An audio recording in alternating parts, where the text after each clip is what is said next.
क्या हाल है बच्चों? तो सभी को गुड आफ्टरनून, मॉर्निंग। तो क्या हाल है सबके? कैसी हो रही है पढ़ाई? ओके। तो बेटा मेरे, आज हमारा फ्रेश जो है वो यूनिट स्टार्ट होने वाला है और यूनिट का नाम है कंसीडरेशन। क्या नाम है? कंसीडरेशन। हम लोग पढ़ क्या रहे हैं जरा एक बार ये मैं आप लोगों को बता दूं। हमारा चल रहा है इंडियन कॉन्ट्रैक्ट एक्ट, ठीक है। कुछ बच्चे अभी नए ऐड ऑन हुए क्लास के अंदर। आपका फर्स्ट क्लास है, आपका भी फर्स्ट क्लास है अभी, आज पहले सेकंड क्लास है। तो जो अभी बच्चे ऐड हुए हैं जरा उन लोगों को मैं कुछ बता दूं, देन हम लोग शुरू करने जा रहे हैं।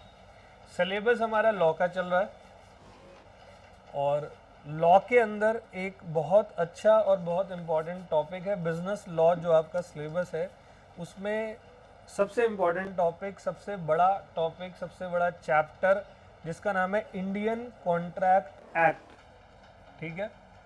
तो कॉन्ट्रैक्ट करने के लिए जो डेली बेसिस पर लोग आपस में कॉन्ट्रैक्ट करते हैं, उन कॉन्ट्रैक्ट को करने के लिए कुछ लॉज बनाए गए हैं, कुछ कानून बनाए गए हैं, ठीक है। तो उन कानून जो लॉज बनाए गए हैं वो लॉज को हमें यहाँ पर total 1 to 9 number of units तक पढ़ना है सीक्वेंशियल, जिसमें मैं अभी आपको कौन सा यूनिट बता चुका हूँ।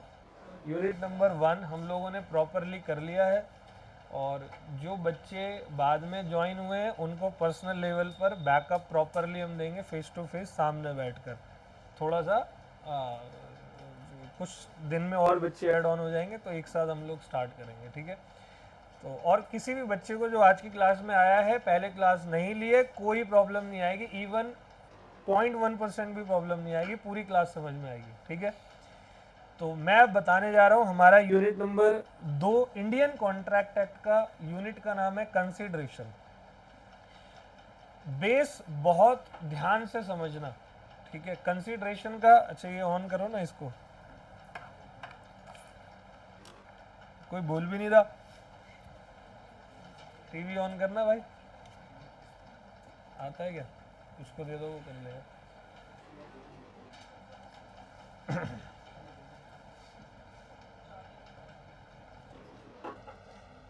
तो मेरी आवाज़ आ रही है? रौनक, मलाइका, मुझे मैसेज कर दो अगर आ रही है तो, क्योंकि तुम्हारी मुझे नहीं आएगी आवाज़।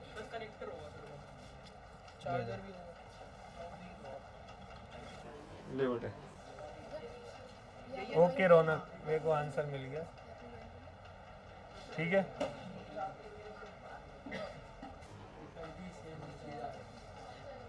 हाँ रौनक बेटे, ऑफर के टॉपिक से रिकॉर्डेड है और मैं अभी अपलोड करूंगा दोपहर को। चलो भाई चुप हो जाओ। तो हो गया ये?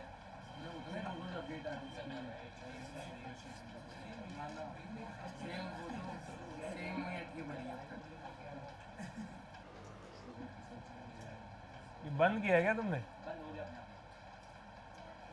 तो यार जल्दी करो, चालू नहीं हुआ अभी। बाहर आ जा, जल्दी करो।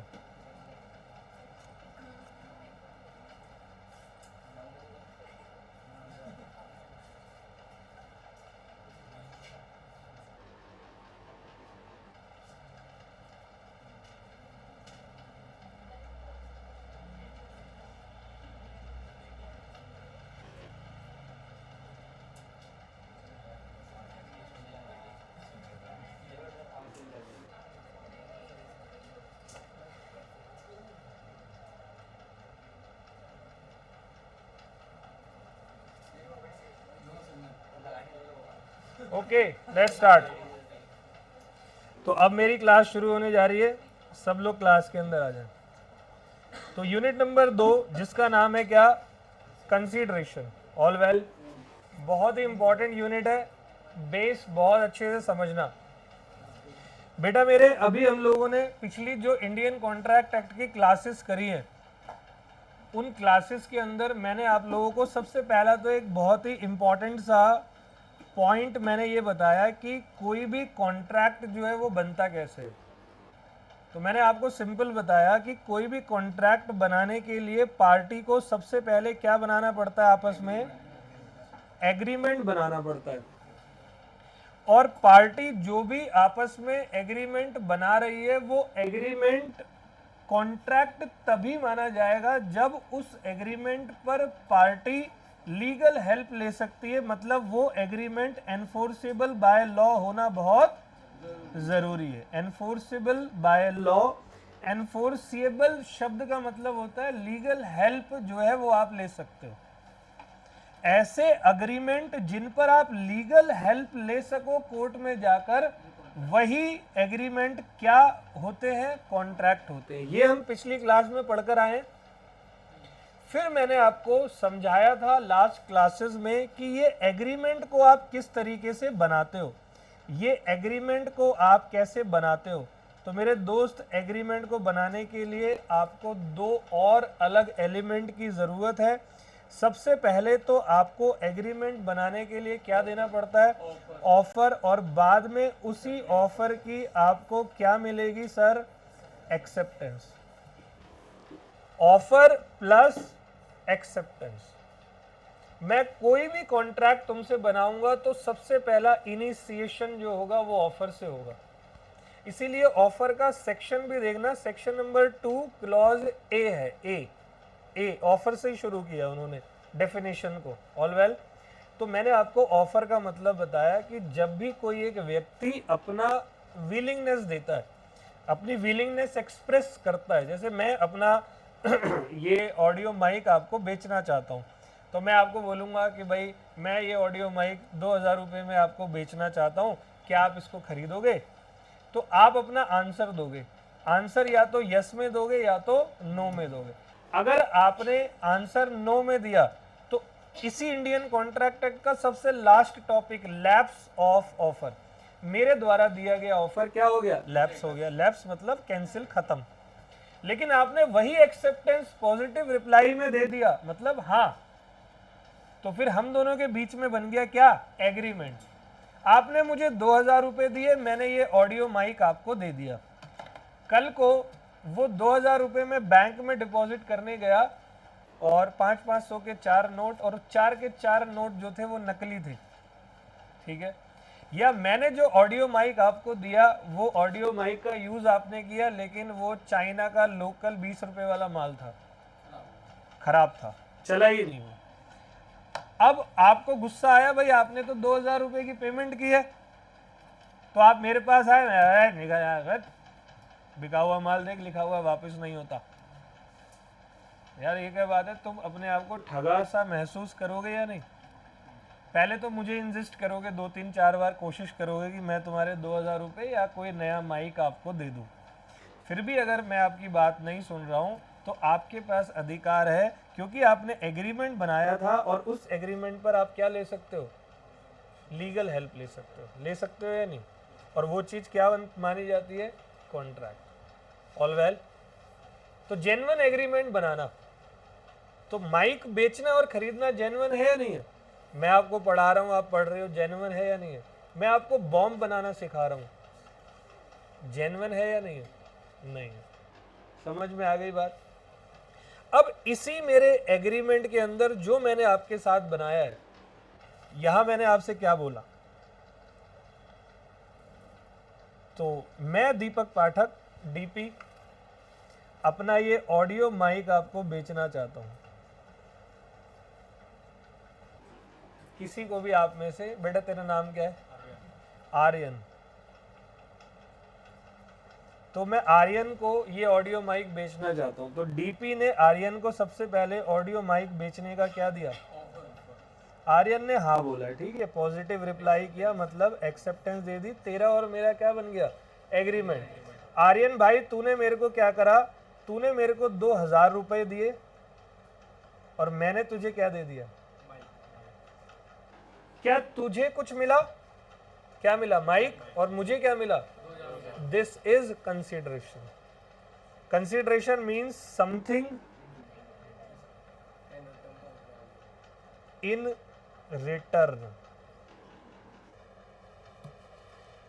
तो कभी भी कोई एग्रीमेंट आप बनाओगे तो याद करो यूनिट 1, एक वैलिड कॉन्ट्रैक्ट को बनाने के लिए मैंने आपको 10 पॉइंट्स की लिस्ट दी थी, याद है?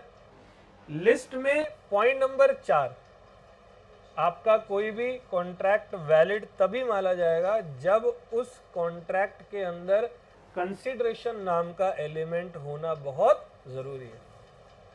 कंसीडरेशन होगा तो वैलिड माना जाएगा। और कंसीडरेशन का मतलब क्या है मेरा? Something in return. जैसे अभी आप सभी यहाँ पर क्लासेस ले रहे हो तो हमारी सर्विसेज आप सभी के लिए कंसीडरेशन है, और आप सभी जो काउंटर पर देर सवेर फीस जमा करते हो वो कंसीडरेशन हमारे लिए है या नहीं है? बोलो हाँ या ना, यस और नो। तो this is called something in return.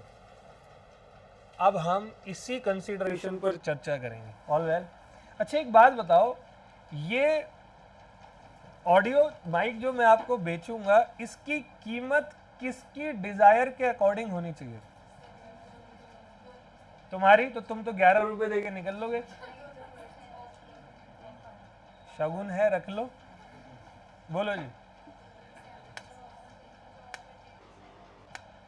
जो प्रॉमिस करते हैं ना, दोनों पार्टी प्रॉमिस करते हैं ना एक दूसरे से, एग्रीमेंट में क्या होता है? प्रॉमिस करते हैं तो अपना अपना कंसीडरेशन अपनी अपनी डिजायर के अकॉर्डिंग होना जरूरी है। मैं बेच रहा हूं ना इसको, तो इसका कंसीडरेशन जो मुझे मिलेगा 2000 रुपए, वो किसकी डिजायर पे होना चाहिए? मेरी। और वो मुझे 2000 दे रहा है ना, तो उसकी क्वालिटी जो इसको रिसीव करनी है वो इसकी डिजायर पे होनी चाहिए। होनी चाहिए या नहीं? कंसीडरेशन कौन पे करता है? जैसे कि आप सभी ने बात मैडम से की थी ऑफिस में आके, मान लो कुछ बच्चे ने सर से भी की होगी, लेकिन मान के चलते हैं आपने ऑफिस में आके रिसेप्शन पे मैडम से बात की, तो एग्रीमेंट किससे बनाया आपने? मैडम से। अगर प्राइमा फेसी देखो तो आपने एग्रीमेंट मैडम से बनाया, लेकिन आपको कंसीडरेशन कौन दे रहा है? सर्विसेज कौन दे रहा है? टीचर्स दे रहे। अच्छा ठीक है, पढ़ आप लोग रहे हो, लेकिन फीस कई बच्चों के पेरेंट्स आके भी देते। बच्चों ने कर्म कांड किए होंगे पुराने जमाने में, 11th 12th 10th 9th में, मम्मी पापा को पता है ये साला फीस खा जाएगा, तो वो आकर खुद ही डिपॉजिट कराते हैं। कुछ आ रहा समझ में? मतलब consideration may be given by promisee or any other person on behalf of promisee. आ रहा है कुछ समझ में? कंसीडरेशन, मैंने अभी बेस बना रहा हूँ तुम्हारा। अभी मैंने देखो कुछ भी बोर्ड पे दिखाया नहीं, कुछ नहीं किया, बस मैं अपनी तरफ से ऐड ऑन कर रहा हूँ कुछ कुछ बातें, फिर वो सारी मर्ज होके एक जगह पे इकट्ठी हो जाएंगी। अब कंसीडरेशन, क्या आपको प्रेजेंट एक्टिविटी के लिए एक दूसरे को आप कंसीडरेशन देते हो? जैसे आप ऑटो में बैठे, इंडिया गेट जाने के लिए, उसने इंडिया गेट उतारा, आपने पैसे दिए, तो कंसीडरेशन एक तो आपका प्रेजेंट हो गया। एक कंसीडरेशन फ्यूचर के लिए होता है, एग्रीमेंट टू सेल, जिसमें अभी हमने एग्रीमेंट कराया, लेकिन पेमेंट और डिपॉजिट, सामान की डिलीवरी वगैरह कब होगी? सब। एक कंसीडरेशन में पास्ट के लिए भी देता हूं। जैसे मेरे गाय का बछड़ा खो गया था, तुम ढूंढ कर ले आए, मैंने आपको 2 महीने बाद वो जो बछड़ा खोया था उसके लिए इनाम दिया, तो वो कौन सा हो गया? Past consideration. आ रहा है कुछ समझ में? अब सुनना, इन सबको मैं मर्ज करूंगा। पहले कंसीडरेशन का अंग्रेजी मतलब समझ में आया, समथिंग इन रिटर्न। और जब कोई चीज बड़ी इंपॉर्टेंट होती है ना, तो आपने सुना होगा उसको लैटिन लैंग्वेज में भी बताते हैं, लैटिन वर्ड। तो लैटिन वर्ड में कंसीडरेशन को कहा जाता है क्विड प्रो क्यो। क्या कहा जाता है? क्विड प्रो क्यो। It mean something in return. मैं लिख भी देता हूं, क्या कहते हैं? क्विड प्रो क्यो। आ रहा है जी? ये कंसीडरेशन का कौन सा वर्ड है? लैटिन। उम्मीद करता हूं थोड़ा बहुत समझ में आया, और समझाया भी कुछ भी नहीं मैंने, समझाऊंगा अब। तो सबसे पहले यूनिट नंबर 2 मेरा शुरू होता है, नाम है consideration. Latin word quid pro क्यो, it means something in return. ठीक है, तो इसका डेफिनेशन है मेरे प्यारे बच्चों, कंसीडरेशन का डेफिनेशन बहुत अच्छा definition, when at the desire of promisor. तो मैंने आपको क्या बताया, कंसीडरेशन में किसकी इच्छा होगी? जैसे मैं आपको लॉ पढ़ा रहा हूं, मैं दे रहा हूं ना कंसीडरेशन, तो लॉ में मेरे अकॉर्डिंग पढ़ाऊंगा या आपके अकॉर्डिंग? मेरे अकॉर्डिंग पढ़ाऊंगा। आपको सिलेबस पढ़ाना है मुझे, लेकिन पढ़ाऊंगा मैं मेरे अकॉर्डिंग। मैं किसी क्लास में एक टॉपिक को इतना लेंथी कर दूंगा कि आप भी बोलोगे यार खत्म क्यों नहीं करा। और कोई टॉपिक ऐसे भी होंगे कि वो आधे घंटे में 8-10 टॉपिक भी हो जाएंगे, क्योंकि मुझे पता है कौन सी सिचुएशन में मुझे कब कौन सा स्टेप लेना। 13 साल से ज़्यादा हो चुके, 13-14 हज़ार बच्चे पढ़ा दिए होंगे, और पूरा का पूरा एक्सपीरियंस है कौन से टॉपिक पर क्या बोलना है, कब कॉमा लगाना है, कब क्या, ये सब खोपड़ी में चल रहा होता है। तो तुम मेरे को इंस्ट्रक्शन दोगे नहीं ना? और जब आप कंसीडरेशन आपकी तरफ से देने की बात है, तो वो भी आप ही की डिजायर के अकॉर्डिंग होगा। समझ में आ रही बात? जैसे कि यहाँ पर फीस आप दे रहे हो, तो वो फीस आप किसकी डिजायर के अकॉर्डिंग दोगे? बोलो बोलो।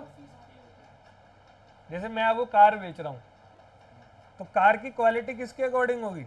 आपके। और कार की कीमत किसके अकॉर्डिंग होगी? मेरे। समझ में आ गई बात? तो लिखा है when at the desire of the promisor, और दोनों ही पार्टी प्रोमीजर है, और दोनों ही पार्टी प्रोमीजी है। दोनों पार्टी प्रोमीजर और दोनों ही पार्टी प्रोमीजी। जब कंसीडरेशन रिसीव करने की बात हो रही है, तब आप प्रोमीजर और मैं प्रोमीजी। अभी आप लोग मेरे से सर्विसेज ले रहे हो, रिसीव कर रहे हो ना consideration, you all are promisors and I am the promisee. और जब आप फीस सबमिट कर रहे होगे, तब मैं प्रोमीजर और आप प्रोमीजर। तो एक ही सिचुएशन में दोनों पार्टी प्रोमीजर और प्रोमीजी उसका रोल प्ले कर रही होती है। इसीलिए यहां पर दोनों को बोला गया है when at the desire of promisor, मतलब प्रोमीजर की इच्छा के अनुसार। कंसीडरेशन देता कौन है? देते वक्त तुम प्रोमीजी हो, तुम दे दो या तुम्हारे बिहाफ पर कोई और भी दे दे। अब ऐसा नहीं है तुम्हारे पापा ने फीस पे करी है, तुम्हें समझ नहीं आ रहा, पापा कंप्लेंट करने आए, अंकल पैसे तो आपने दिए थे, उसको समझ नहीं आ रहा तो मैं क्या करूं? ऐसा थोड़ी होता है। अंकल जी ने किसके बिहाफ पर पेमेंट करी है? अपने बच्चों के बिहाफ पर। तो बच्चों को नहीं आता समझ में तो रिफंड लो और जाओ, हम आपको कोई भी क्वेश्चनिंग नहीं करेंगे, subject to terms and condition. दोबारा से रिपीट कर रहा हूं, when at the desire of promisor the promisee or any other person has done or abstain from doing. अब याद करो ये एब्सटेन वर्ड क्या है? ऑफर के अंदर बताया था ना बेटा, ऑफर हम कुछ करने के लिए भी देते हैं और कुछ, तो कंसीडरेशन भी कुछ करने के लिए देंगे और कुछ ना करने के लिए। जैसे तुम मेरे को 20,000 रुपये मेरे नहीं दे रहे, मैंने कहा मैं जा रहा हूं कोर्ट, तुमने कहा कोर्ट मत जाओ, मैं तुम्हें अगले हफ्ते 20,000 दे दूंगा। तुम मुझे कंसीडरेशन दे रहे हो लेकिन कुछ ना करने के लिए। तो जनरली कुछ करने के लिए भी कंसीडरेशन दिया जाता है, कुछ ना करने के लिए भी कंसीडरेशन दिया जाता है। तो हैज डन लगता है पास्ट में, कब लगता है जी? डज और एब्सटेन फ्रॉम डूइंग, डज लगता है प्रेजेंट में, प्रॉमिस टू डू मतलब फ्यूचर में। तो यहां पर ये 3 टाइप के कंसीडरेशन मेरा हो गया क्या? पास्ट, प्रेजेंट और फ्यूचर। मेरा एक तो पास्ट कंसीडरेशन हो गया, एक मेरा प्रेजेंट कंसीडरेशन हो गया, और एक मेरा फ्यूचर कंसीडरेशन हो गया। बोलो मेरे प्यारे बच्चों, कोई समस्या? रिपीट करता हूं। अच्छा, इसका सेक्शन नंबर 2 क्लॉज डी है, when at the desire of promisor the promisee or any other person has done or abstain from doing or does or abstain, promise to do or abstain, इसको आप क्या नाम दोगे? Such act or abstinence or promise is called what? Consideration. बहुत simple है. तुम car खरीदने गए, बहुत सिंपल, तुमने कार ली, तुम्हारे लिए कंसिडरेशन रिसीव हुआ कार, उसको पेमेंट मिली, उसके लिए पैसा. तुम सर्विसेज ले रहे हो, तुम्हारे लिए कंसिडरेशन सर्विसेज हो गई, उसको पेमेंट मिली, उसके लिए पैसा. All well. तो यहाँ पर कंसिडरेशन का एग्जाम्पल है. तो एक गोलू भाई और गोली, इन दोनों के बीच में एक एग्रीमेंट हो रहा है. Golu agrees to sell house to Goli for ₹50 lakh. और क्या हो गया इसको?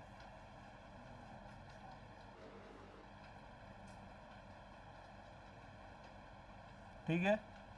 और इन्होंने गोलू से वादा किया कि मैं तुम्हें क्या दूंगा? हाउस के 50 लाख. All well. तो दोनों के लिए, इसके लिए घर कंसीडरेशन है और इसके लिए पैसे कंसीडरेशन है. इसके लिए गोलू का प्रॉमिस कंसीडरेशन है, इसके लिए गोली का प्रॉमिस कंसीडरेशन है. बोलो ओके है.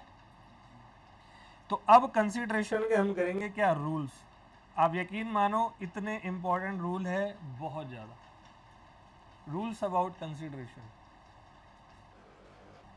सीए फाउंडेशन जब पहले सीपीटी हुआ करता था और तब लॉ 40 नंबर का ऑब्जेक्टिव हुआ करता था. फिर सीए फाउंडेशन को इन्होंने रिटर्न कर दिया, काफ़ी साल हो गए अब. तो जब से सीए फाउंडेशन रिटर्न हुआ है तब से लगातार ये यूनिट नंबर 2 हर बार 7 नंबर का क्वेश्चन वो लोग देते हैं. और 3 ही टॉपिक है मीनिंग को हटाकर. एक ये वाला टॉपिक है रूल्स अबाउट कंसीडरेशन, दूसरा प्रिविटी टू कॉन्ट्रैक्ट, और तीसरा नो कंसीडरेशन नो कॉन्ट्रैक्ट. 3 ही टॉपिक है. अक्कड़ बक्कड़ खेलते रहते और देते रहते. कभी रूल दे दिया, अगली बार प्रिविटी टू कॉन्ट्रैक्ट दे दिया, उसके अगली बार कुछ और दे दिया. तो यहाँ पर कंसीडरेशन में बिल्कुल दिमाग में हलचल नहीं होनी चाहिए, डाउट का नेगेटिव % भी माइंड में नहीं होना चाहिए. जब तक समझना है आगे बढ़ने मत देना मुझे, और ऐसा होगा नहीं कि तुम्हें समझ में ना आए. सही है. कंसीडरेशन का रूल एग्जाम में इन्होंने कई बार पूछा हुआ है, और कभी कभी ऐसा करते हैं क्योंकि केस बेस्ड क्वेश्चन भी आते हैं सीए फाउंडेशन में. सीए में वालों तुम्हारी तो मौज है, लेकिन सीए फाउंडेशन में केस बेस्ड क्वेश्चन भी आएंगे. तो इसके अंदर मैं बताऊंगा कौन सा केस कब लगेगा. सबसे पहला रूल्स फॉर वैलिड कंसीडरेशन में rule number 1, consideration must be at the desire of. पता है आपको 3 रूल में इसकी डेफिनेशन से निकालूंगा अभी. डेफिनेशन क्या? रिपीट करना. When at the desire of promisor the promisee or any other person. When at the desire of promisor the promisee or any other person has done, does or will do any activity or thing etc is called what? Consideration. तो when at the desire of promiser, तो rule number 1 बन गया उसी में से, consideration must be at the desire of. तो ठीक है. तो क्या हुआ, एक दुकान पर, एक शॉप पर, या हमारे कोचिंग इंस्टीट्यूट में कोई स्टूडेंट आया मिस्टर बी करके, और यहाँ पर सुमित सर बैठे हुए हैं. तो सारी बातें हो गई. तो सुमित सर ने फीस बताई कि जी आपकी जो फीस है वो 27,000 रुपीज़ है. मुझे नहीं पता कितनी है, मैंने अपने आप लिख दिया. ठीक है, 27,000 रुपये तुम्हारी फीस है. तो तुम्हें ओके बोलना है, फीस देनी है, आगे जाना है. लेकिन यहाँ तुम बोलोगे सर वो सही सही लगा लो. ठीक है सर थोड़ा सा कुछ देख लो सर. फिर आप 1-2 प्रॉब्लम बता दोगे, और फिर वहाँ पर सुमित सर का कंसीडरेशन का डिज़ायर क्या था? 27,000. और आपने यहाँ पर बोल दिया कि सर हम क्या पे कर देंगे? 26,000। क्या कंसीडरेशन सुमित सर के डिजायर के अकॉर्डिंग उनको मिली? तो consideration must be at the desire of promisor, वरना ये काउंटर ऑफर बन जाएगा। बना या नहीं? अब जिन्होंने यूनिट 1 पढ़ा है वो तो समझ गए, जिन्होंने नहीं पढ़ा वो सुन लो। मैं आपको ऑफर दे रहा हूं, बदले में आप मेरे ऑफर का एक्सेप्टेंस देने के बजाय अपना एक नया ऑफर दे रहे हो, जो आपकी मम्मियां सब्जी मंडी में करती है। करती है नहीं करती?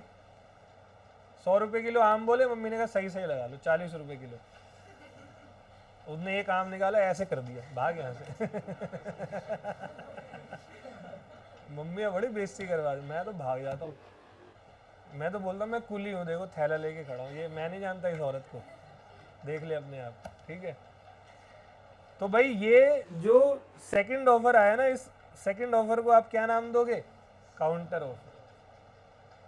सही है, तो ये बन गया काउंटर ऑफर। तो यहाँ कंसीडरेशन मेरी डिजायर पे नहीं है। तो rule number 1, consideration must be at the desire of promisor, otherwise it will become what? Counter offer. देखो लिखा है consideration must be at the desire of promisor, तो कहता है consideration is demanded by promisor and it should not be changed, otherwise it will be treated as what? Counter offer. बोलो okay? कोई doubt है किसी को? जैसे यहाँ एक एग्जांपल है, as offered is car to be for ₹1 lakh. Here B must pay ₹1 lakh. Suppose he says that he will buy the car for ₹98,000. तो डिजायर तो खत्म, मेरी तो 1 लाख की है, तो मेरे को 98,000 रुपये दे रहा, तो this is what? Counter offer. आ गया समझ में? रूल नंबर 1 में कोई दिक्कत? रूल नंबर 2 पेपर में लिख लो, यही आएगा। अब फिर वो नया बनेगा। पहले मैं ऑफरर था, 1 लाख का, तू ऑफरी था। अब तूने नया ऑफर दिया, अब वो फिर नए एग्रीमेंट की बात करो। इस वाले एग्रीमेंट का क्या हुआ? खत्म हो गया वो एग्रीमेंट, अब नया बनाओ। अब तेरे को अच्छा लगा 98, तूने हाँ बोला, ऑफरर अब वो बन गया, तू ऑफरी बन गया। लेकिन पहले तू ऑफरर था जब तूने 1 लाख का ऑफर दिया था। समझ गए? चलो तो ध्यान से सुनना। अगला पॉइंट है रूल नंबर 2, बहुत ही अच्छा रूल, पेपर में आने लायक क्वेश्चन है। हर बार पेपर में यहां से आता है क्वेश्चन, हर बार। तो रूल नंबर 2 जरा सुन लो। Consideration may be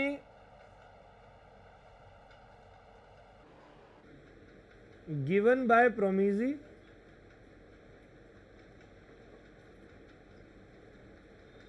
or any other person on behalf of promisee.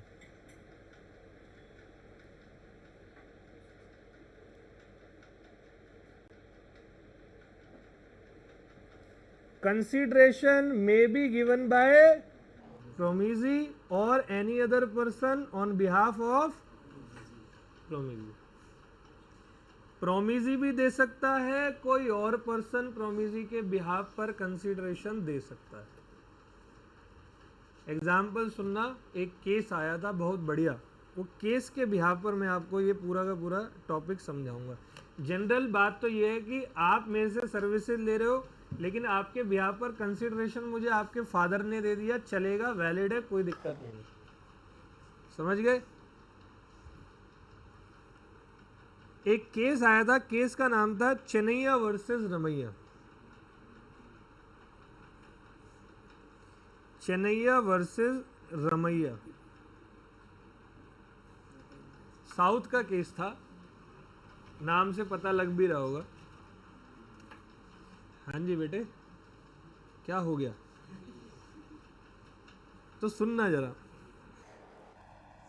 सी ने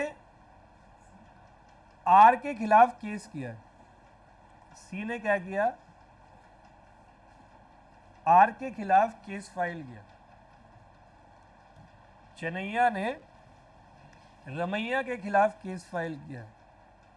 चेन्नैया है इसका मामा, रमैया है इसकी भांजी। ऑल वेल, सुनते रहना जरा क्या हुआ। सुन लो नहीं तो उड़ जाएगा। पीछे वाले बच्चों सुन लो। अब हुआ क्या था, ये केस क्यों किया गया? तो वो केस इस वजह से किया गया कि रमैया और उसकी मम्मी थी लक्ष्मी रानी। मम्मी का नाम था क्या? मम्मी थोड़ी ओल्ड एज हो गई थी, लेकिन बहुत पैसा था, अमीर बहुत थी, बहुत पैसा। तो अब मम्मी के जाने का समय हो गया। अब जाने का समय हो गया तो उस समय पर एक बहुत बड़ा विचार आता है कि ये संपत्ति वगैरह क्या किया जाए। तो ये तो विल होती है, जिसकी प्रॉपर्टी उसकी विल, कि वो अपनी प्रॉपर्टी किसको दे। लक्ष्मी रानी ने अपनी डॉटर रमैया को अपने पास बुलाया और उसके साथ में एक डीड साइन करी। डीड समझते हो? वो लीगल डीड होती है, पेपर लॉ का। वो डीड साइन करी। वो डीड क्या थी? तो लक्ष्मी रानी ने रमैया को बोला कि सारी प्रॉपर्टी मेरे मरने के बाद आपकी हो जाएगी। तो रमैया मनी मन बेहद खुश। ठीक है। वहीं पर लक्ष्मी रानी ने ये बोला कि सारी प्रॉपर्टी मेरे मरने के बाद आपकी, लेकिन क्या लगा दिया? लेकिन आप एक एन्यूटी का हिस्सा, एन्यूटी होता है कुछ ऐसा मंथली पेमेंट टाइप, आप अपने मामा को हर महीने कुछ पैसा जो है वो आप दोगे। जो भी अमाउंट है वो एग्री हो गया एग्रीमेंट में। बोलो ओके। तो अल्टीमेटली ये रमैया को प्रॉपर्टी क्यों मिली है? एक कंडीशन पे मिली है। कंडीशन ये है कि वो अपने मामा जी को पर मंथ क्या देगी। तो ये वादा रमैया ने लक्ष्मी रानी से कर दिया और लक्ष्मी रानी ने इसको क्या दे दी? प्रॉपर्टी। ऑल वेल, यहां तक कोई दिक्कत हुई? लक्ष्मी रानी निकल ली।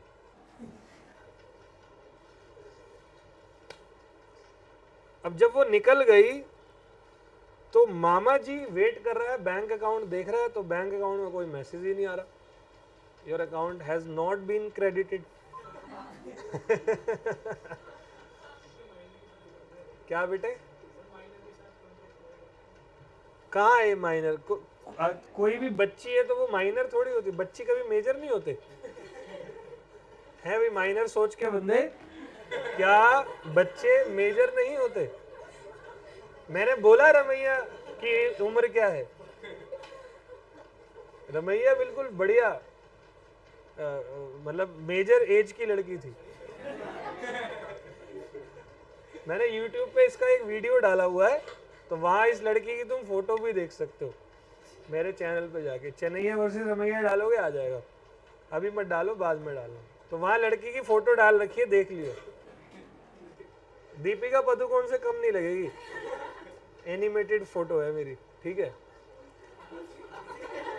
मेरी नहीं, मतलब तो तू अपना फोन साइड करेगा या बाहर फेंक दूं तेरे फोन को? आगे से तीसरी बार देख चुका हूं, बोलना ना पड़े, ये मत सोचियो पता नहीं लगता। तो भाई क्या हुआ? अब ये चेन्नैया जो है, मामा जी बैठा हुआ है, अकाउंट में पैसा ही नहीं आ रहा। मामा जी गया भांजी के पास कि भाई तुम मुझे जो है पैसे क्यों नहीं दे रही हो हर महीने? तो रमैया ये बोलती है, मैं तुम्हें पैसे क्यों दूं? तुमने मुझे कंसीडरेशन में कुछ दिया ही नहीं है। तो चेन्नैया बोलता है, मेरे बिहाफ पर कंसीडरेशन कौन पे करके गया है तुझे? बोलो गलत बोला क्या उसने? 100% ट्रू। और कंसीडरेशन का रूल भी ये कहता है, consideration may be given by promisee या any other person on behalf of promisee. तो इसके बिहाफ पर, सी चेन्नैया के बिहाफ पर पेमेंट तो लक्ष्मी रानी पूरी प्रॉपर्टी दे के गई है। तो रमैया ने कंसिडरेशन वाली क्लास नहीं ली थी। बस रमैया यूनिट 1 पढ़ के चली गई थी, रमैया को पता नहीं था ये बात। वो तो कह रही कि भाई सर ने तो बोला है वैलिड कॉन्ट्रैक्ट में कंसिडरेशन इज मैंडेटरी, और यहाँ तो मेरे को सी ने कंसिडरेशन दिया नहीं, ये तो सी बना रहा है, तो मैं तो नहीं दूंगी इसको पैसा। बच गए पैसे, नहीं बचे पैसे। चन्नैया थोड़ा समझदार था।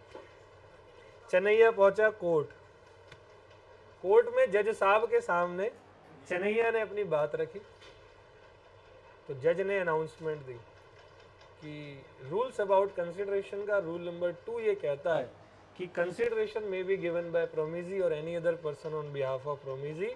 और इस केस के अंदर लक्ष्मी रानी रमैया को चन्नैया के बिहाफ पर पेमेंट करके जा चुकी है, तो यहाँ पर रमैया लाइबल है अपने मामा जी को एन्युटी पे करने के लिए। नो क्वेश्चन आस्क्ड ऑर्डर, समझ गए? और तब से ये रूल बन गया, ये केस बन गया। अब आपके एग्जाम में इस तरीके का खूब तरीके से अलग अलग नाम होंगे, चन्नैया रमैया डायरेक्ट नहीं होगा। ऐसा होगा कि कोई एक लड़की है, उसकी मम्मी ने प्रॉपर्टी दी, मामा जी ये वो सब कुछ। तो अब आपको आंसर लिखते वक्त लिखना है रेफर केस चन्नैया वर्सेस रमैया। आया समझ में? इसको मत छेड़ बेटे। ऑल वेल, सही है? अब देखना है इसमें क्या हुआ।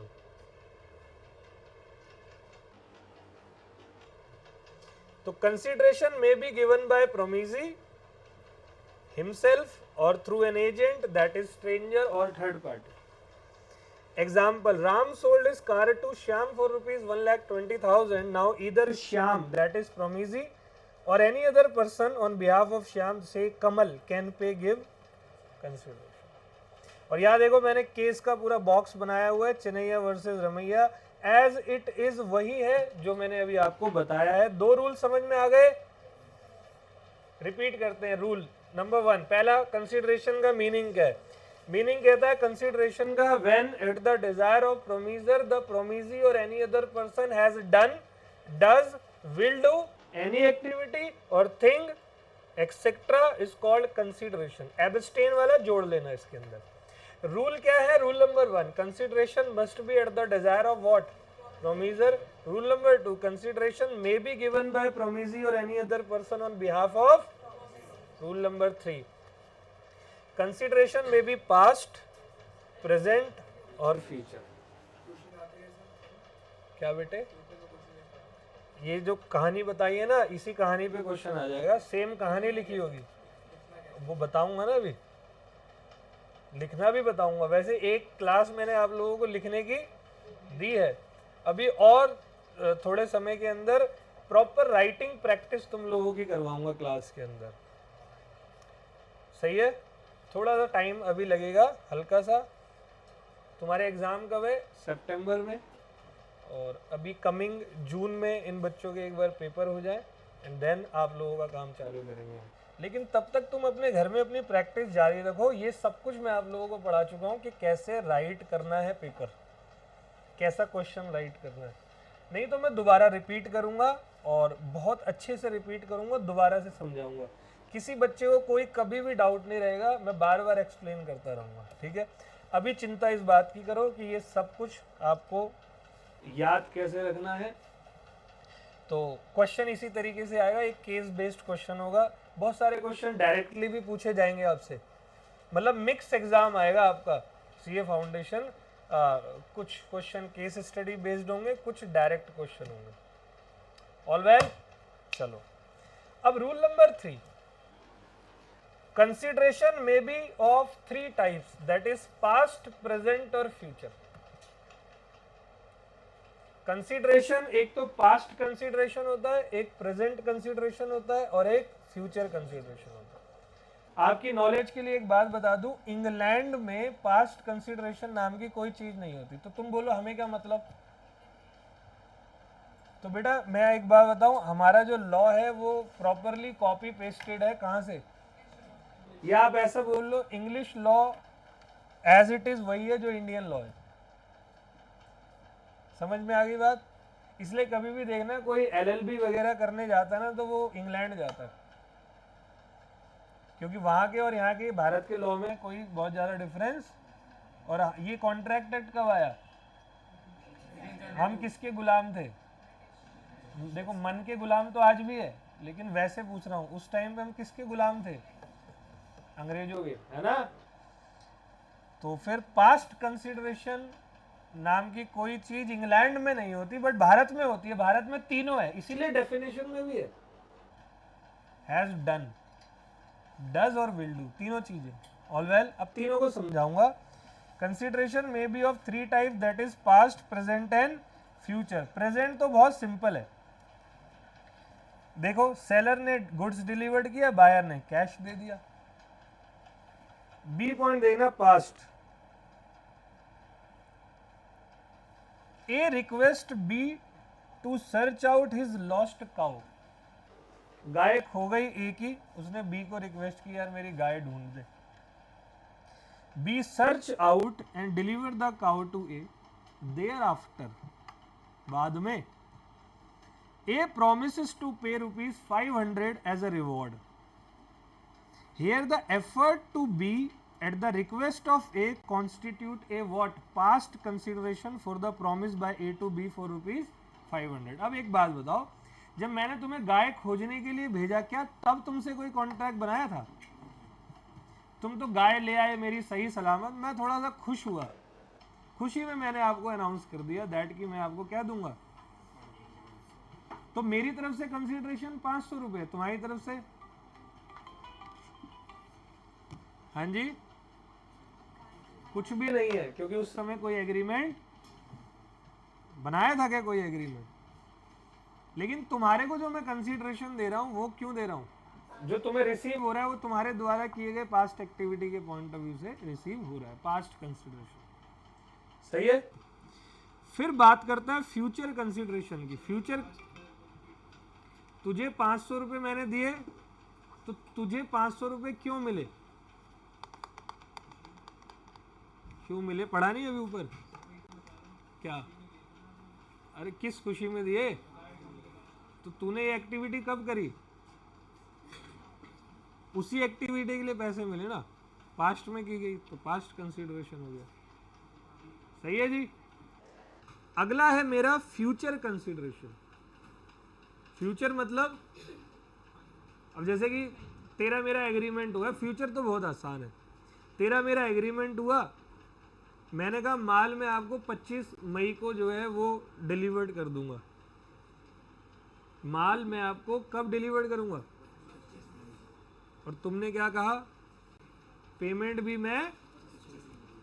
तो तू और मैं दोनों कंसिडरेशन कब दे रहे? फ्यूचर। आ गया समझ में?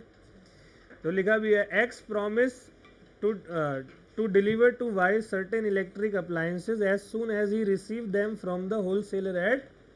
तुम्हारी बुक का एज इट इज एग्जाम्पल है ये वाला, सुनते रहना। X promise to deliver to Y certain electric appliance as soon as he receive them from the wholesaler at Bombay and Y promise to pay rupees 5,000 against the delivery of article. मैंने तुमसे वादा किया कि बॉम्बे से जितना जल्दी मेरे पास माल आएगा मैं आपको डिलीवर्ड कर दूंगा। तुमने कहा पेमेंट भी मैं उसी समय दे दूंगा। तो तुम्हारे और मेरे द्वारा की गई बात, तुम्हारे और मेरे द्वारा की गई जो भी बात है वो दोनों पास्ट एक्टिविटी के लिए करी जा रही है या फ्यूचर एक्टिविटी के लिए? तो here is future consideration which is to be perform by both the parties when supplies are received from Bombay. All well दोस्त, कोई समस्या है क्या? चलो, कितने रूल हो गए? 3 रूल हो गए। रूल नंबर 1 क्या है? Consideration must be at the desire of promisor. Rule number 2, may be given by promisee or any other person on behalf of promisee. Chennaiya versus Ramaiya. Number 3, past, present और future. Number 4, अब एक बात सुनो, ma'am थोड़ी देर में phone करता हूँ आपको।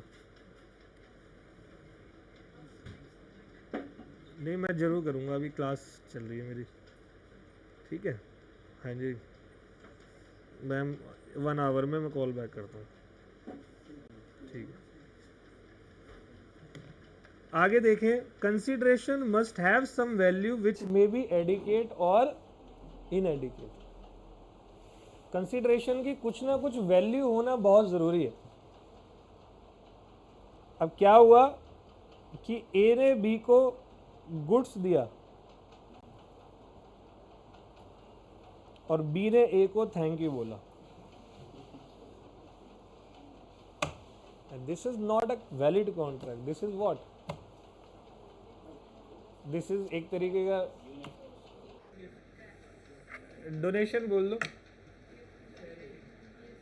वैसे डोनेशन में वैलिड होता है कॉन्ट्रैक्ट, मतलब एक तरीके से यहाँ पर मैंने गुड्स दिया है तो मैं क्या एक्सपेक्ट करूँगा सामने वाले से, और वो थैंक यू का मैसेज लेकर आ गया कि आप कितने अच्छे हो। मेरा चाचा का लड़का भी वहाँ रहता है, उसको भी ऐसे थोड़ी होता है। तो भाई ए ने गुड्स दिया है तो बी इसको रिटर्न में क्या देगा, जो भी कंसिडरेशन का अमाउंट बना, इवन 1 रुपये का होना चाहिए बट कंसिडरेशन होना चाहिए। जब भी आप कोई वैलिड कॉन्ट्रैक्ट बनाते हो तो उस वैलिड कॉन्ट्रैक्ट में इवन 1 रुपये हो बट कंसिडरेशन जो है वो मैंडेटरी होता है, करना ही करना। आगे समझ में कोई प्रॉब्लम? आपने एक मूवी देखी है भाग मिल्खा भाग, तो वो मूवी जो है वो मिल्खा सिंह, अब तो वो है नहीं इस दुनिया में, वो बहुत अच्छा दौड़ते थे, है ना, उनको फ्लाइंग सिख बोला जाता था। उन्हीं पे एक मूवी आई थी आज से आई थिंक 12 साल पहले, और वो मूवी उनकी लाइफ स्टोरी पे बेस्ड थी। सुपर हिट मूवी, मैंने खुद 2 बार देखी थी वो सिनेमा हॉल पे। एक बार खुद गया था, एक बार बच्चों को लेके गया था दिखाने। सालों अब तो कुछ कर लो जीवन में ठीक है। तो कह रहे तब तक बच्चे हो गए थे, अरे मैं स्टूडेंटों की बात कर रहा हूँ। तो ये क्या बोलते हैं इसको, तो प्रोड्यूसर्स जो उस मूवी के थे वो गए थे मिल्खा सिंह के पास चंडीगढ़। प्रोड्यूसर था फरहान अख्तर, नाम सुना होगा, एक्टर और डायरेक्टर प्रोड्यूसर है। तो मिल्खा सिंह ने उनसे कॉन्ट्रैक्ट साइन किया और मात्र 1 रुपया चार्ज किया। कितने? Only single rupee. तो विद 1 रुपी कंसिडरेशन अगर है तो भी वैलिड है, लेकिन समझ में बिल्कुल याद से रखना कि ये 1 रुपये कहीं ऐसा तो नहीं है AK-47 पेट की नाभि के बीच में लगा रखी है कि बेटा साइन कर जरा। तो देखना वहाँ कंसेंट जो है वो फ्री होनी चाहिए। विदाउट इनएडिकेट कंसिडरेशन अगर हो रहा है तो देख लेना वहाँ फ्री कंसेंट है या नहीं है। अगर एडिकेट कंसिडरेशन है तो कोई लड़ाई झगड़ा है नहीं, भाई पूरे पैसे लिए। लेकिन जब इनएडिकेट कंसिडरेशन है तो चेक कर लेना कि वहां पर कंसेंट फ्री है या नहीं। आ गया समझ में? तो consideration may be adequate or may be inadequate, but in the case of inadequate consideration always check कि पार्टी का कंसेंट फ्री है या नहीं है। तो आ गया consideration must have some value which may be adequate, और जैसे ये कहता है for valid contract there must be consideration which may be adequate और inadequate, but in case of inadequate consideration there must be free consent between the parties. All well?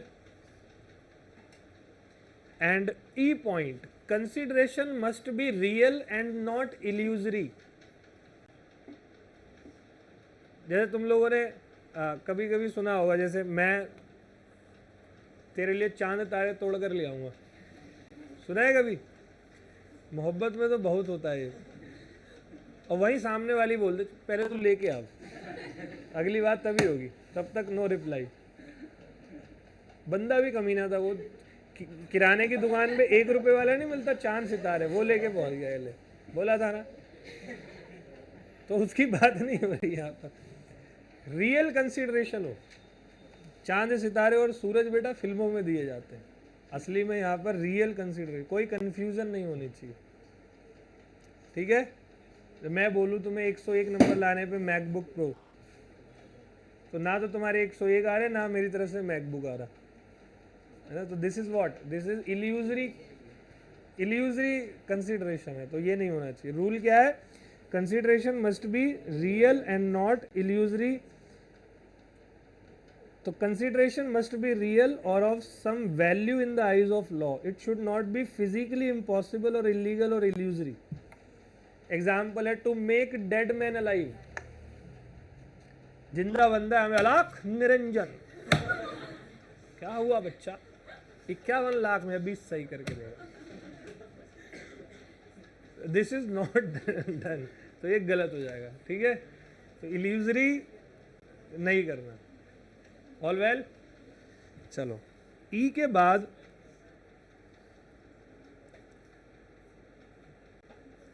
F point मेरा बड़ा अच्छा point लगता है, ये वाला भी।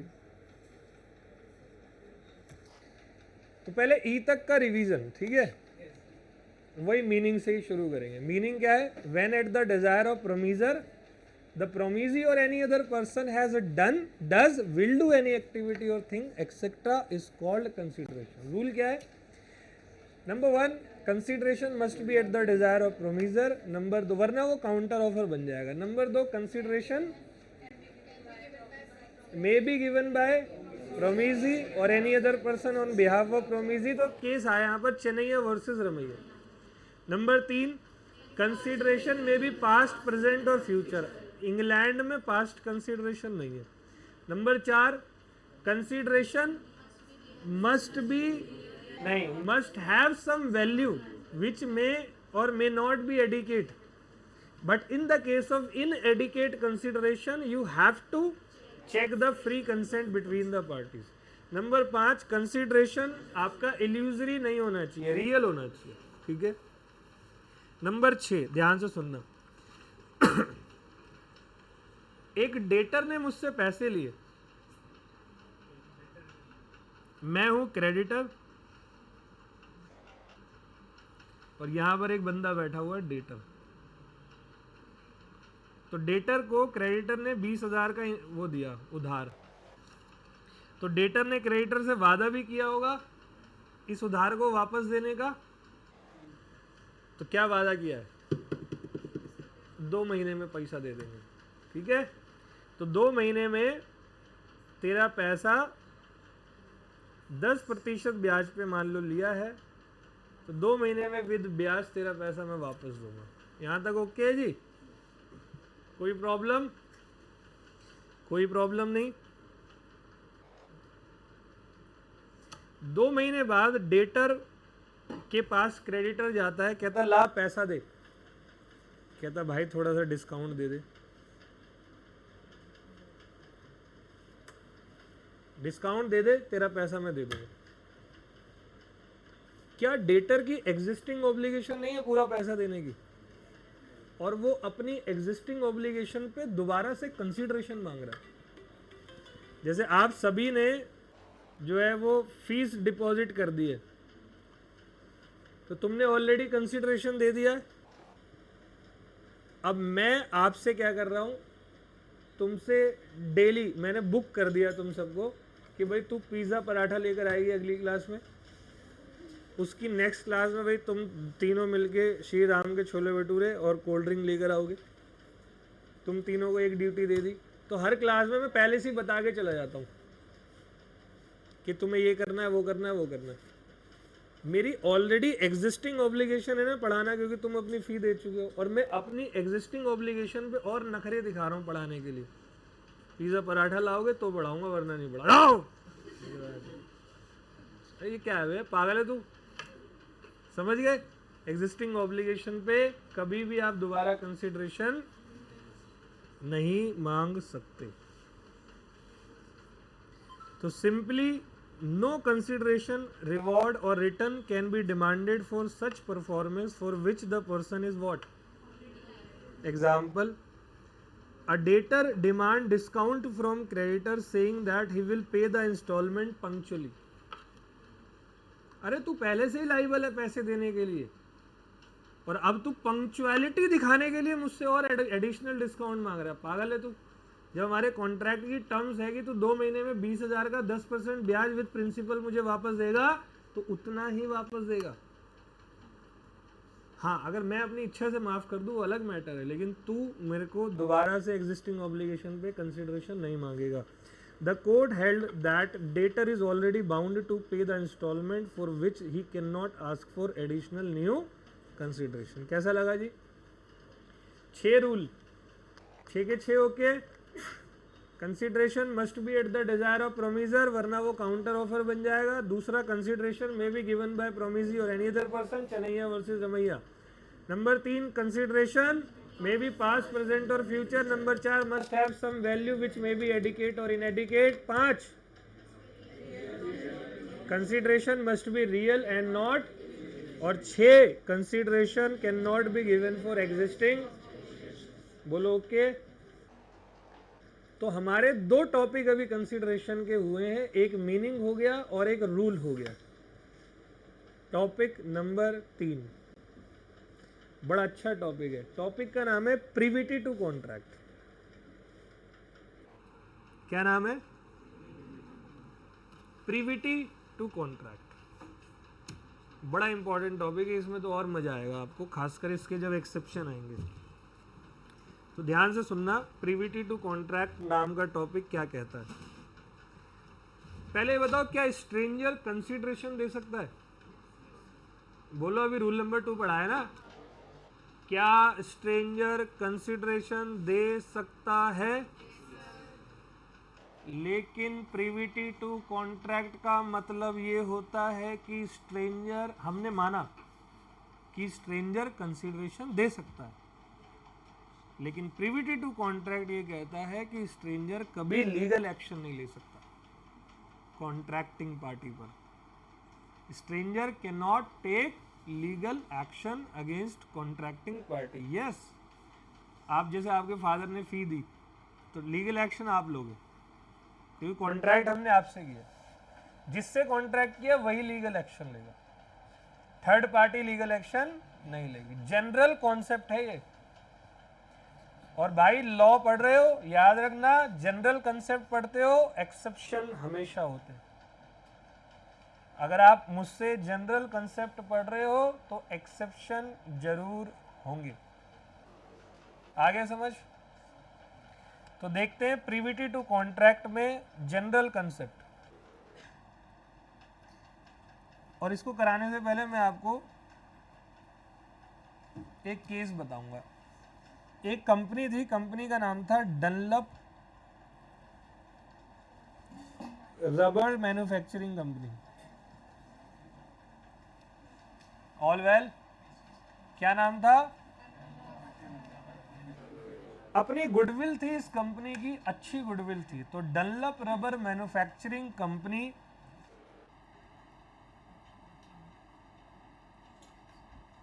के पास होलसेलर आया टायर लेने के लिए. टायर की कंपनी थी. तो डनलप ने होलसेलर को बोला, मार्केट में मेरा टायर इतने अमाउंट से, एक अमाउंट अपनी तरफ से ले लेते, 110 रुपए से कम में मत बेचना. मेरा टायर मार्केट में, मैं इस शर्त पर तुम्हें टायर दे रहा हूं कि तुम आगे मार्केट में 110 से कम में नहीं बेचोगे. बोलो ओके. तो इन दोनों के बीच में क्या हो गया? एग्रीमेंट हो गया. एनफोर्सेबल बाय लॉ है, कॉन्ट्रैक्ट ऑटोमेटिकली हो गया. ये होलसेलर गया किसके पास? या रिटेलर आया होलसेलर के पास. अब ये होलसेलर ने माल किसको दिया? Same line, same agreement wholesaler और रिटेलर के बीच में बना कि भाई 110 से कम में मत बेचना ये टायर मार्केट के अंदर. रिटेलर कहता ओके, नहीं बेचेंगे. रिटेलर ने क्या करा, मार्केट में मान लो 100 रुपए में टायर बेचना चालू कर दिया. और ये बात पता लगी किसको? डनलप रबर को. उसको खून खोल गया. ये क्या हो गया, मेरी गुडविल खराब हो रही है, इतना सस्ते में दे रहे हो. अब जैसे एप्पल फोन 7,000 का मिले तुम्हें, एप्पल 16 7,000 का, वो तो उसको हार्ट अटैक आ जाएगा. वो इसके पास एप्पल है, कोई पूछेगा ही नहीं इसको.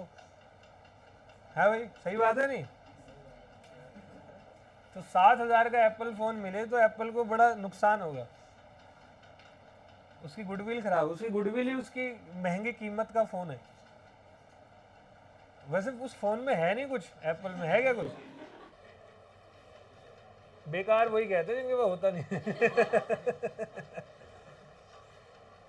तो मेरे को ही लगता है उसमें कुछ है फ़ोन के अंदर, बट वही है एप्पल स्टेटस सिंबल।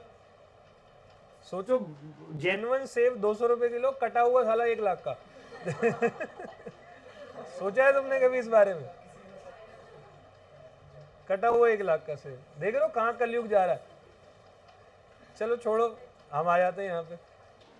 तो डल्लप का मूड खराब हो गया, कहता है ये तो मेरे 100 रुपए में टायर बिक रहे हैं मार्केट में, और 100 छोड़ो साले ने 10 में बेच दिया।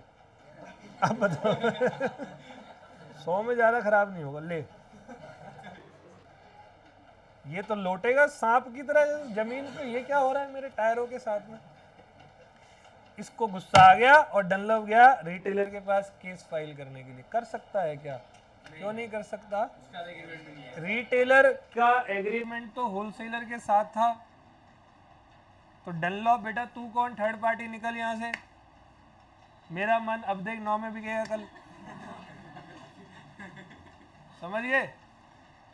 तो यहां पर general concept privity to contract where stranger can not take legal action against contracting party. आ गया जी? तो पढ़ते हैं इसको।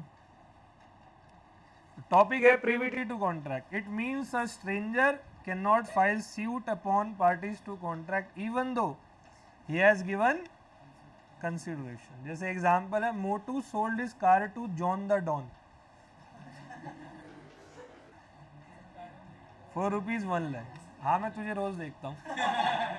After some time car created some problem, here only John the Don can file suit upon Motu. और John के 2 नुमाइंदे साथ साथ घूमते रहते हैं ना, देखे तुमने, नंबर 1 नंबर 2, तो वो लीगल एक्शन नहीं ले सकते। ऑल वेल, अगला एग्जाम्पल है जो कि मैंने अभी अभी आपको बताया, डनलप वाला, सेम है। डनलप रबर होलसेलर में फर्स्ट एग्रीमेंट हुआ और होलसेलर रिटेलर में सेकंड एग्रीमेंट हुआ। तो as per the policy of manufacturer कि भाई इतने से कम में आप मत बेचना, उन्होंने बेच दिए, तो लीगल एक्शन डनलप वाला रिटेलर पे नहीं ले सकता।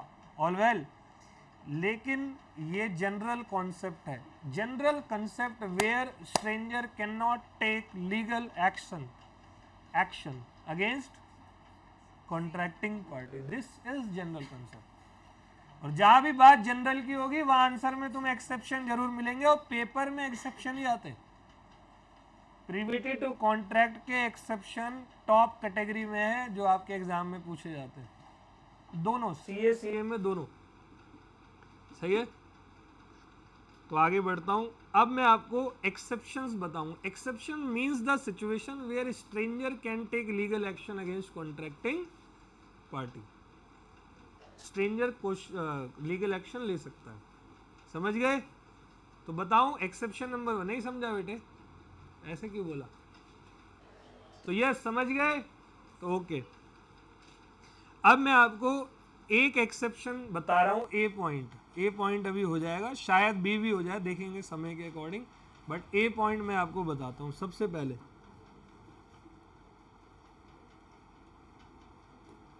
मेरे दोस्त, ए पॉइंट कहता है इन case of trust the beneficiary can file suit upon trustee. अगर आप ट्रस्ट की बात करो तो बेनिफिशियरी ट्रस्टी पे केस फाइल कर सकता है। मैंने एक काम कर रहा हूं, अभी कोई डिस्टर्बेंस ही आ रही, चुप हो जाओ ना। मैं एक काम कर रहा हूं, पहले एग्जांपल देता हूं, फिर टॉपिक बताऊंगा, फिर ये हेडिंग दोबारा आऊंगा बताने। तो देखो जी क्या हुआ। एक सिचुएशन है जहां पर ये पापा है, दिख रहे तुम्हें पापा, पापा के पास ये वाली प्रॉपर्टी है।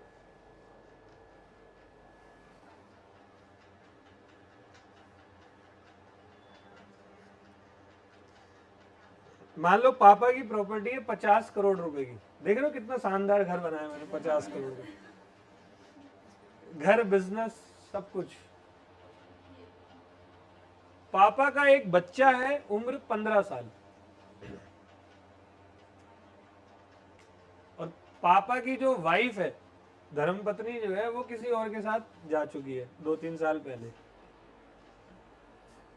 जिसके पास इतना पैसा होता है उनकी वाइफ चली जाती है, ठीक है, मतलब फिल्मों में देखा है मैंने, जनरल लाइफ में इसलिए मैं इतना नहीं कमा रहा, ठीक है। आगे सुनना, मान लो कोई नहीं है घर में, वाइफ नहीं है, या तो समझ लो चलो डेथ हो गई, तो बच्चा 15 साल का और फादर है। अब फादर को डिटेक्ट हो गया कैंसर। क्या डिटेक्ट हो गया? कैंसर। अब कैंसर डिटेक्ट हो गया तो डॉक्टर्स ने बोल दिया सर आप 3 महीने के अंदर आप जो भी है, अब आप पूरे भारत भ्रमण कर लो या घूम लो, घर पे रह लो, अब आप 3 महीने बाद आप चले जाओगे। अब वो फादर आया, वो चिंता में कि भाई 3 महीने बाद तो मैं जाने वाला हूँ, मेरा ये व्यापार, मेरा बिजनेस, मेरा बच्चा अकेला। अब वहां पर वो सब कुछ अपने बच्चे को देकर जाना चाहता है। दे जा सकता है क्या? बच्चे की उम्र क्या है? माइनर है, क्या संभालेगा वो 15 की उम्र में? पापा के जाने के बाद वो आईफोन ले रहा होगा, है ना जी, और वो महंगी महंगी गाड़ियां ले रहा होगा, क्लब्स में पार्टी कर रहा होगा। 19-20 आते आते तक ये 50 करोड़ की जगह पे 50,000 रुपए रह जाएंगे, है ना। जनरल कॉन्सेप्ट की बात कर रहा हूँ, माइनर है वो, कोई भी लपेट लेगा उसको, कोई भी दोस्त आके 4 दुखड़े बता जाएंगे, 1 करोड़ ले जाएंगे। अभी तो उसने दुनिया देखी नहीं है ना जी। और लॉ भी अलाउड नहीं करता। अब पापा कह रहे अब क्या करें, तो पापा का एक जानकार दोस्त है बहुत अच्छा, जिस पर वो भरोसा कर सकता है। इसको हम लोग नाम देते हैं क्या? ट्रस्टी। तो पापा ने ट्रस्टी को अपने पास बुलाया और उसके साथ में एक कॉन्ट्रैक्ट किया, ट्रस्ट डीड बनाई। डीड मतलब एक कॉन्ट्रैक्ट। तो पापा ने ट्रस्टी को ये बोला कि मेरे जाने के बाद जब मेरा मान लो बेटा है, सन है, जब मेरा सन 18 साल का हो जाएगा, अपनी एडल्ट एज पकड़ लेगा, उसके बाद आप ये सारी प्रॉपर्टी उसके नाम पर कर दो, तब तक के लिए आप इसकी टेक केयर करो। ट्रस्टी बोला ओके। मतलब कॉन्ट्रैक्ट किसके बीच में हुआ? पापा और ट्रस्टी के बीच में। ये सब काम करते करते 3 महीने हो गए और पापा जी भगवान को प्यारे हो गए। 15, 16, 17, 18, अब वो बच्चा जो है क्या हो गया? मेजर हो गया। अब बच्चा जब मेजर हुआ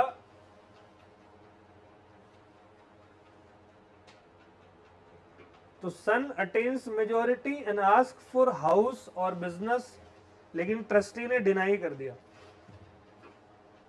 ट्रस्टी कह रहा तेरे से मेरा कोई कॉन्ट्रैक्ट थोड़ी हुआ, निकल यहां से। ट्रस्टी ने भी अधूरा लॉ पढ़ा हुआ था कि stranger can not take legal action, तो वो भूल गया पहला एक्सेप्शन मेरे ऊपर ही है।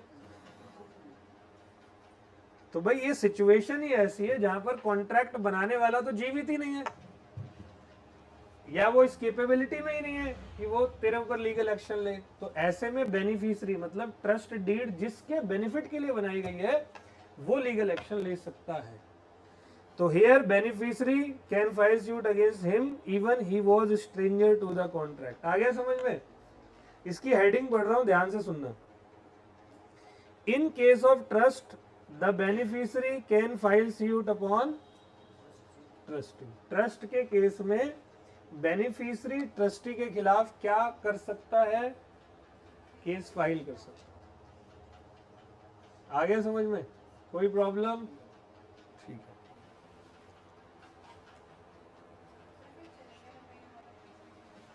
चेन्नैया और वाला केस दी, वहां ट्रस्ट डीड थोड़ी बनी थी, टॉपिक ही ट्रस्ट का है, ठीक है जी। वहां तो नॉर्मल डीड बनाई, ट्रस्ट डीड नहीं थी। All well. तो ये हमारा पहला एक्सेप्शन हो गया। अब एक्सेप्शन नंबर 2, तो इसको हम करेंगे नेक्स्ट क्लास के अंदर। All well. अभी रुक जाओ, पहले रिवीजन कर लेते हैं लास्ट अभी तक की। तो मैंने आप लोगों को कंसीडरेशन नाम का टॉपिक शुरू करवाया है। उम्मीद कर रहा हूं कंसीडरेशन अब समझ में आ रहा है। आ रहा है समझ में? मैंने आपको पहले मीनिंग बताई कंसीडरेशन की। When at the desire of the promisor the promisee or any other person has done, does, will do any activity or thing etcetera is called consideration. Consideration का रूल क्या है? तो rule number 1, consideration must be at the desire of promisor, वरना वो counter offer बन जाएगा। Rule number 2, consideration may be given by promisee or any other person on behalf of प्रोमिजी। Number 3, consideration may be past, present or future. Number 4, must have some value which may be adequate or inadequate. Number 5, must be real and not confusing or illusory. Number 6, existing obligation पे consideration आप नहीं ले सकते। ठीक है जी। और फिर हमने बात करी प्रिविटी टू कॉन्ट्रैक्ट की। Privity to contract means stranger cannot take legal action against contracting party, but there are some exception. Privity to contract is the general concept with some exception. Exception number 1, in the case of trust, the beneficiary can take या file suit upon trustee. All well. अब अगली class में ये हो जाएगा complete consideration. Thank you so much.